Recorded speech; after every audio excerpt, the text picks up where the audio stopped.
Kozhikode Thamarassery government vocational higher secondary സ്കൂളിലെ വിദ്യാർത്ഥിയെ rag ചെയ്ത സംഭവത്തിൽ 8 പേർക്കെതിരെ കേസെടുത്തു.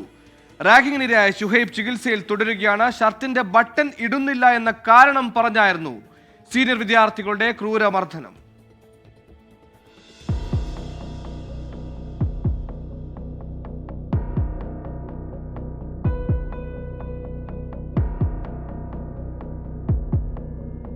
Thamarassery government vocational higher secondary സ്കൂളിൽ ഒരു മാസം മുൻപ് ഷർട്ടിന്റെ ബട്ടൺ ഇടുന്നതിനെ ചൊല്ലി സീനിയർ ജൂനിയർ വിദ്യാർത്ഥികൾ ഏറ്റുമുട്ടിയിരുന്നു.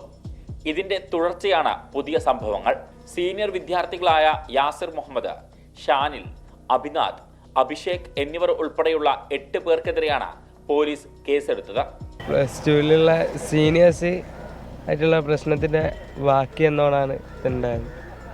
അവർ സ്കൂൾ വിട്ടതിന് ശേഷം കൂട്ടമായിട്ട് വന്ന് മർദ്ദിക്കുകയാണ് ചെയ്തത്. അതിലുള്ള കുറച്ച് കുട്ടികളും അല്ലാണ്ടുള്ള കുട്ടികളും കൂടി. ഇന്നലെയാണ് ആക്രമണമുണ്ടായത്. ഷുഹൈബ് കോഴിക്കോട് മെഡിക്കൽ കോളേജ് ആശുപത്രിയിൽ ചികിത്സയിലാണ്. തോളലിന് പൊട്ടലുണ്ട്. നേരത്തെ ഇതേ വിഷയത്തിൽ നടപടി നേരിട്ട വിദ്യാർത്ഥികൾ മാപ്പ് എഴുതി നൽകിയ ശേഷം പരീക്ഷ എഴുതാനായി വീണ്ടും സ്കൂളിലെത്തിയതായിരുന്നു. ഇതിനിടയിലാണ് വീണ്ടും ആക്രമണമുണ്ടായത്. 24 കോഴിക്കോട്.